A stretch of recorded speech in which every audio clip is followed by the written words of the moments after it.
Hello everyone, my name is SiC and welcome to a new playthrough series for Rimworld.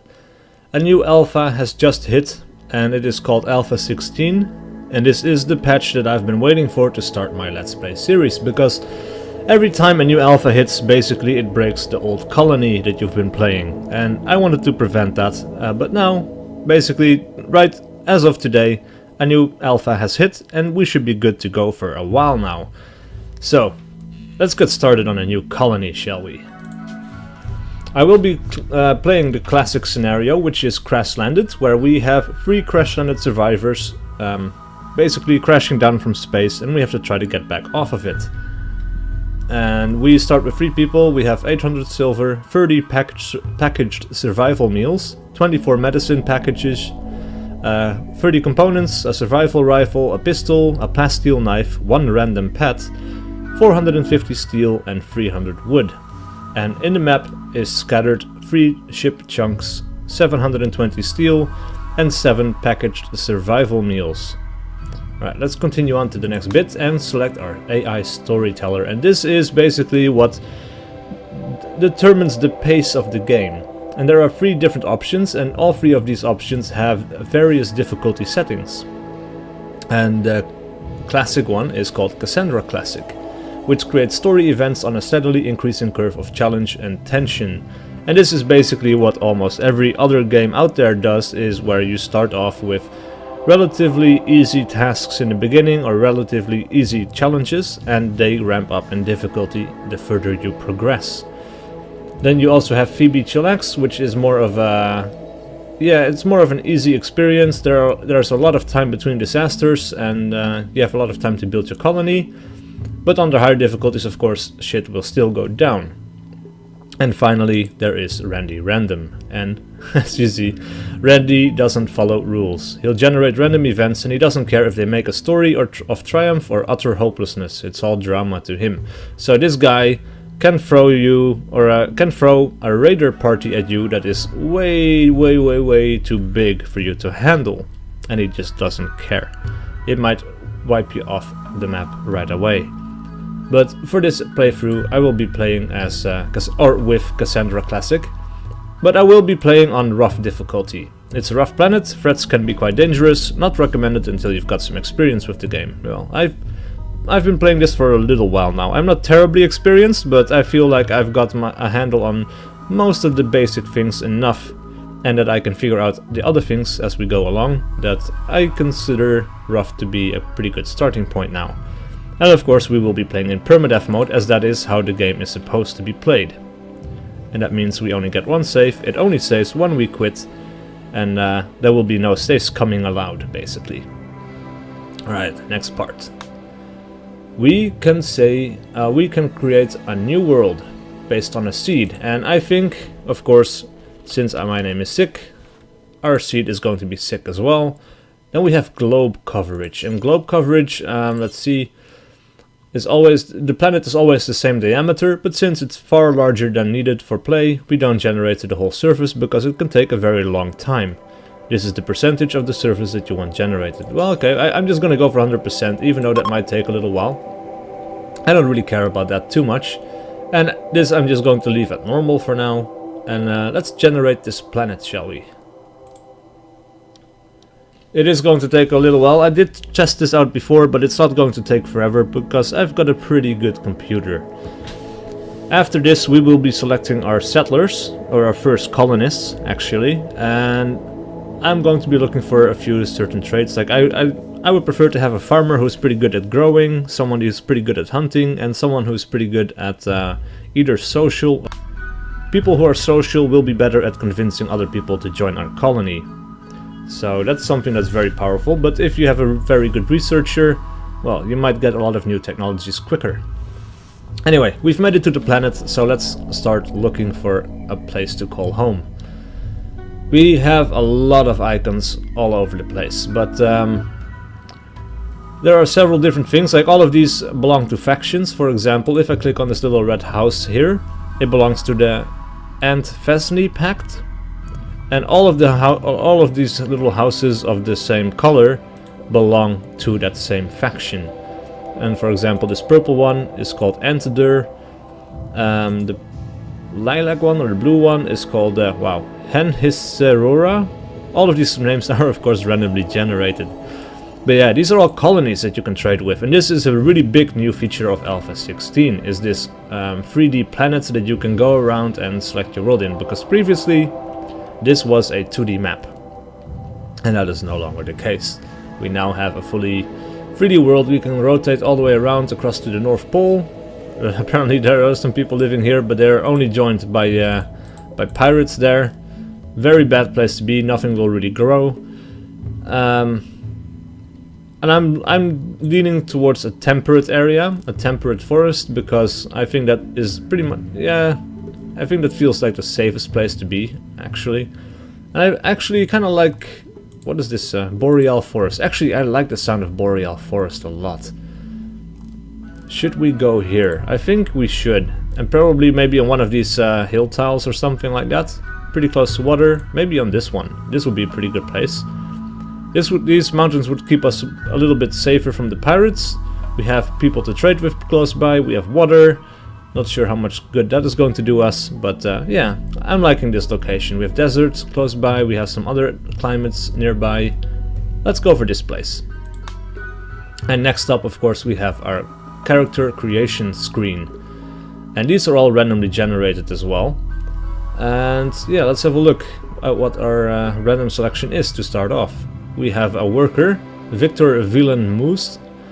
He is a male colonist, age 27, and his chronological age is 78. I guess we've been in hibernation for a while.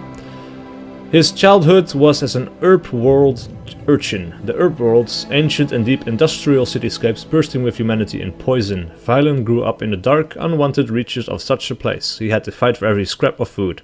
Shooting +2, melee +4.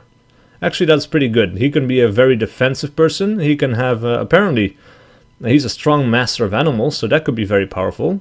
In his adulthood, he was a factory worker, where he did menial, unskilled work in an industrial-era factory. His job also included caring for the mules and horses which transported goods around the city. And this gives him animals +3, construction +3, crafting +2, but it disables cooking, art and researching. I'm actually okay with that. He's incapable of firefighting, cooking, artistic, and intellectual. Okay. And then he has some traits as well. He is ugly, is somewhat ugly. This subtly repels others during social interactions. He is a pyromaniac. Oh man, I hate pyromaniacs. A villain loves fire. He will occasionally start fires and will never extinguish them. Overall though, I think he's pretty strong, so I'm going to keep this guy. He's also neurotic though, so his global work speed is up by 20%, but his mental break threshold is up by 8% as well. So Villain likes to have things squared away. He will work harder than most to attain this state of affairs, but his nerves can get the better of him. Then next up, Christian, the botanist. Christian Morris. Teenage male colonist, age 17. Childhood amateur botanist. Wow, he's still a child, I guess. He's an ex-wife, really? Really? This is his ex-wife then, I suppose. At the age of 17, he has an ex-wife. His opinion of her is -15, and her opinion of him is -15 as well. He's incapable of cooking. That is 2 people incapable of cooking. I do not like the sound of that. And it also means that, well, wow, she's, okay. Explosive expert and shopkeeper, incapable of dumb labor. She's lazy. Yeah, you know what? I'm going to randomize these guys. I really don't want them to come along with me. Let's see. Paula McGowan. Childhood, child star. Social +3, artistic +3, research -2, plant cutting, hauling and cleaning disabled. And adulthood, she was a nurse. Social +4 and medicine +5. And she cannot hunt. Okay. So she's okay. She's pretty good at medicine. She's very good at social. She could be a pretty good grower. She's kind of artistic, interested in research as well. She's incapable of dumb labor or being violent. Okay, so I guess we should not count on her to save the colony from anything. She is also somewhat ugly, and she is a prostophile. So she often dreams of going bionic because she feels limited in her feeble human body. Interesting. Now I'm going to randomize this one more. Actually, no, you know what? I need a good medic. And social will help bringing more people into our community as well. Actually, I'm going to keep her. And finally, let's have a look at her. Incapable of dumb labor, she's lazy. She's an optimist though, which is good. But overall, I don't know. I'm going to randomize her as well. Violet McGowan, daughter of Paula McGowan. Oh, interesting. Childhood as a story writer. As a child, Violet was addicted to reading. She would spend all day in her local library with her nose in a book. When budget cuts forced the library to close, Violet was distraught. She decided to fill the gap by writing her own stories instead. So she has artistic +4, research +3, and in her adulthood, she was a bodyguard. Interesting change of direction there. Violet found work on a Midworld, protecting whoever paid her from harm. She gained proficiency in many different combat forms and was known for her ruthlessness against those who crossed her. Wow. Okay, and I guess she can write books about her life of violence, I suppose. She did get shot in the right leg a long time ago. She's incapable of being social. Wow. She's a fast walker. That's pretty good. And she is steadfast. Okay. Now, she has a lot of interests. She's mediocre at most of them, but she can learn, so I'm going to keep her, for sure. Let's get started. Let's generate the map and see what's up. Alright, the three of you barely awake, or the three of you awake, not barely awake, but the three of you awake in your crypto-sleep sarcophagi to the sound of sirens and ripping metal. You barely get to the escape pods before the ship is torn apart. Sometime later, you land on this unknown Rimworld. As pieces of the shredded starship fall around you, you start making plans to survive. Alright, I'm back. Sorry for the distraction there. I got a call that I needed to answer, so let's get started. Alright, so our people have landed, and this area looks quite nice actually. I like the look of it. Alright, so first things first, we need to equip these people with some weapons, I think. So let's have a look and see who is the best at everything. So see, he is a shooting of 5, or shooting skill of 5. She has no ability to shoot or do melee. And Violet is actually pretty damn good at shooting. So I'm going to give the hunting rifle to her. And Villain can take the pistol. And then for now, the plasteel knife that's lying around somewhere is going to stay there. Let's have a look. We have a cat, male cat of new arrivals age 5, called Muzzy. Alright, that's pretty cool. Alright, so first things first, we need to start putting down some zones. And the first thing I want to place down is a stockpile. And I think this looks like a pretty defensible area. And actually I'm going to put my first stockpile in here, just because it's easy. And for that to work, we need to unforbid some of these items so they can start putting them in the stockpile, including all the food. That's Muzzy, that's not what I want to select. Oh well. Alright, let's get these things going, all of these things as well. And let's get these people to work for a moment. And then let's have a look at our work tab. Right, so everybody, well, we have 2 people who are capable of being a doctor, so I'm going to select both of them. I want all of these people who have an active interest to be assigned to that job so that they can start working and get experience in whatever it is that they like to do, basically. So, we also need, she has 0 hunting skill. She is pretty damn bad at it as well though, so let's have both of them as cookers. I want all of them as a construction worker. For now, I guess I want everybody to mine as well. Plant cut 2. Hauling as far as that is possible for everyone, and that should be okay for now. We also have some med packs that we need to put in storage. Alright, we need colonist beds, and so what I need to do first is see if we can get some spaces cut out as well. So let's have a look at orders and where we want to cut out some room. I think this will be a pretty good entrance over here. So I'm going to start cutting down like this. I probably have a hallway that's 3 tiles wide. And that can go down 15 tiles. And then we need to look at a nice a nice size for a room. 5 maybe? 5 by 5 or 6 by 6? I think 6 by 6 will be pretty good. It's not space efficient in any way, but it will be very nice for the people to live in. So we're going to have one entrance like so, and then we're going to have one of those over here as well. And then people can get started working on that. Then we can have a little house, or not a house, I mean a door in here to have a good entrance, basically. I also want to have a order to cut down some wood, because we're going to need that for construction. So let's chop some wood. Some trees over here can be cut down, I suppose. Some over here as well. And let's speed up time a little bit as well, because this is going to take a little while. Right, so Villain is harvesting a pine tree. That's good. Eating some stuff as well, apparently. Oh no. I thought that was an eating icon, but he's actually harvesting the trees, and that's good. That's exactly what I want him to do. Violet, in the meantime, is mining. Made space for other people to start mining here as well. And in the meantime, let's have a look at the map around. So we have some buffalo over here that we could use for hunting or taming later on. More packet survival meals, which I want to be hauled to our safe space. Let's have a look. There's not a whole lot of animals around, and that worries me a little bit, because we're going to start to have to hunt them for a little while, at the beginning at least. And yeah, a lot of mountains that we can cut into. That's nice. Though we have a very big space over here to begin with, so that's already pretty good too.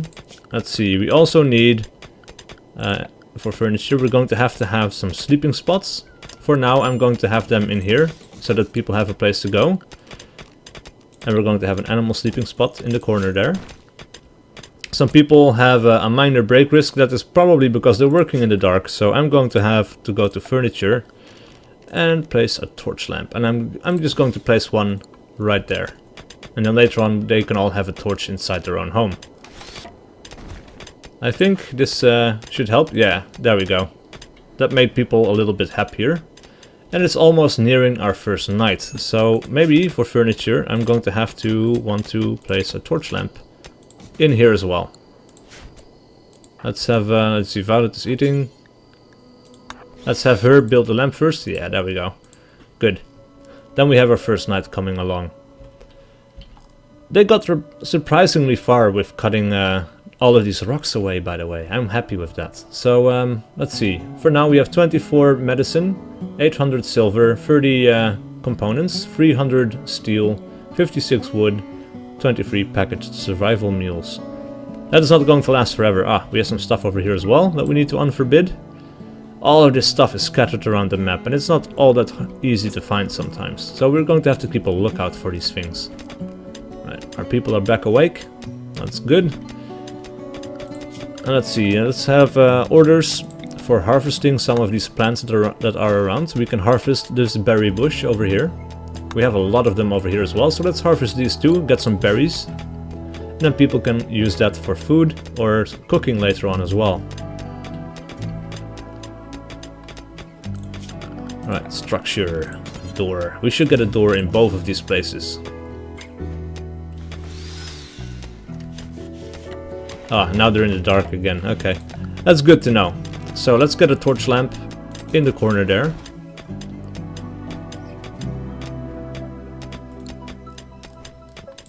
And let's have a look. What is this? This is a ship chunk, okay. There are a few man-made buildings around. Oh, we have some water over here as well. That's pretty cool. A lot of buffalo. So if we manage to tame those, we could be pretty good in, or we could be pretty good for food for a while at least.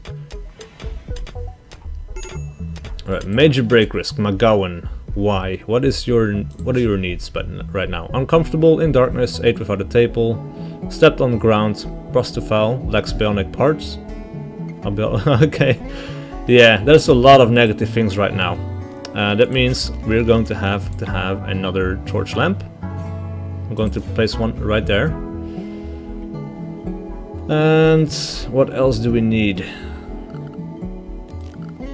She is overall, she has a lot of needs. She's uncomfortable. We need to get something soft to sit on, yeah, because she's sleeping on the ground there basically. But I'm started on it, so let's see. We also need a bed in these rooms at some point, so let's get started on those as well. Right across the door.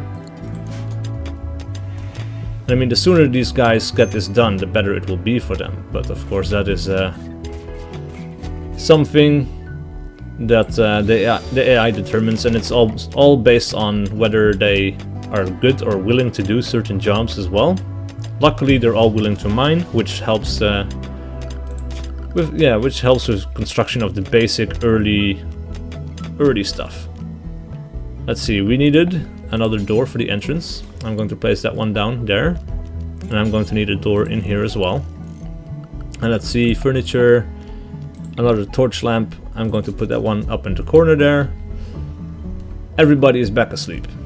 Alright, and everybody's going to be pretty pissed off at this, but hopefully on the third day we will be able to finish off these rooms, and then we can have a bed, and then at least they can sleep comfortably. They will have some room. Need meal source. Build a stove, campfire, or nutrient dispenser. Right, okay. Production. We need, at some point, a fueled stove, because we don't have electricity right now. I'm going to have to build this somewhere.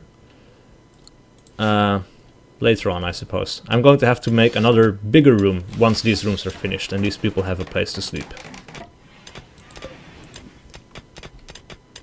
Right, meantime, let's have a look at the stockpile zone, because we can forbid and allow various different things. For example, we could allow chunks, or steel slag chunks, but at the moment these are all forbidden. And we also can allow corpses, and at the moment animal corpses and mechanoid corpses are forbidden. Human-like corpses, yeah, we can store villagers, which I don't want. Animal corpses are okay, mechanoid corpses are okay as well. And yeah, another minor break risk for Villain and McGowan. That's unfortunate, but yeah, he's in the dark, so that's understandable. Let's have in furniture another torch lamp, and maybe this one can go in this corner over there. And McGowan, I think, is going straight to the job of constructing that. Yep, that is excellent, because he needs to be in light. And we are almost done over here as well, so this is excellent. We're making really good progress. Then no, I'm not going to give them another mining order until these rooms are finished.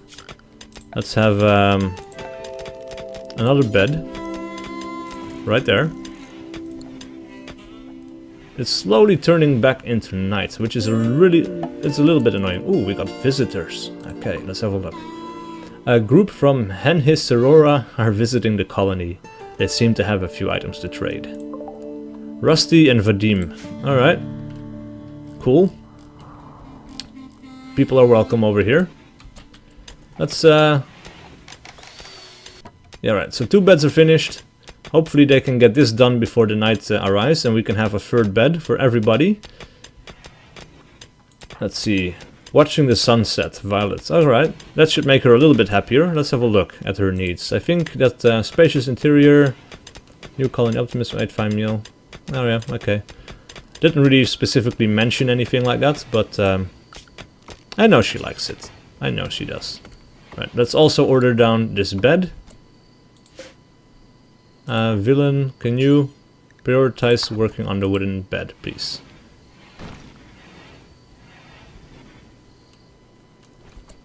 And then let's see.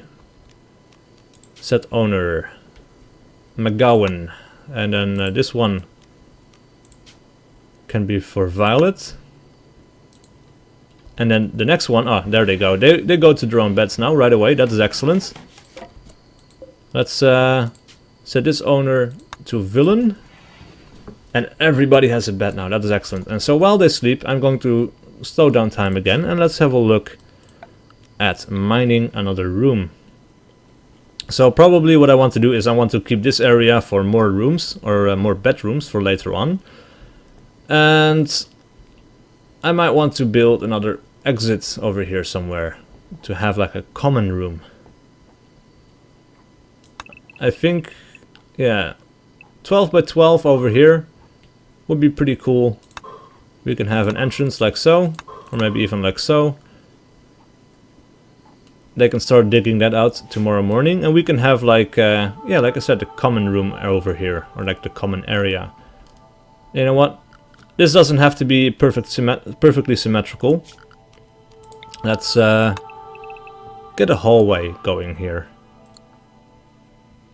so that they can enter this from two sides. I think that would be a pretty excellent idea. Alright, and also, I forgot about, I just looked to the top right here, we need a growing zone as well. So let's commission a growing zone. Right here, I think. 10 by 10, I think. No, let's see, 12 by 12. This looks pretty big. So let's go for 12 by 12. And we can have potato plants. Let's see. A simple, highly nutritious tuber, grows well even in somewhat poor soil, harvests quickly, a strong, versatile crop. Because we are... I don't know, fertility requirement 50%. I'm not entirely sure how good this is. Lichen covered dirt. Fertility 100%. Okay. That's good. You can see that in the bottom left, by the way. That's what I'm looking at right here. So, fertility 100%, that's excellent. We could also sow rice plants. Fertility sensitivity. A low-grain plant that thrives in rich soil and yields food fast, but is not nice to eat uncooked. You know what? Yeah, let's go for rice instead. Rice plants. I need something that grows quickly early on. Right, let's speed up time again. Visitors are leaving. Yeah, I didn't want to spend all of my money right away, really, so I'm okay with this. Violet thinks that you should give your faction a name. What should your faction be called? Rimworld. No, that is definitely not happening. Let's see. Our faction should be called the SiC Wanderers. And since it looks like you'll be here for a while, Violet also thinks that you should give the community a name. What should this local community be called? Weaver's Village? No. We're going to call this SiCville, of course. There we go. Right, these people are back to eating. That is okay, actually. Growing season here now. Yeah, okay. From the 11th of spring to 1st of fall. Growing period 20 days. Yeah. Okay. We are in summer right now, so maybe we will not be able to do this for a while, but we'll see. Villain, meanwhile, goes back to mining. That is excellent. We cannot mine this. Compacted steel, really? Interesting. Alright, so this guy is going to have this little wall sticking out here, which is okay. We have a lot of berry bushes here, actually, so it doesn't really matter that we don't have a lot of animals, because every once in a while we can just harvest some berries and these will regrow. That is excellent. I'm actually quite happy with the placement of this colony, because I've never played on the Boreal Forest before.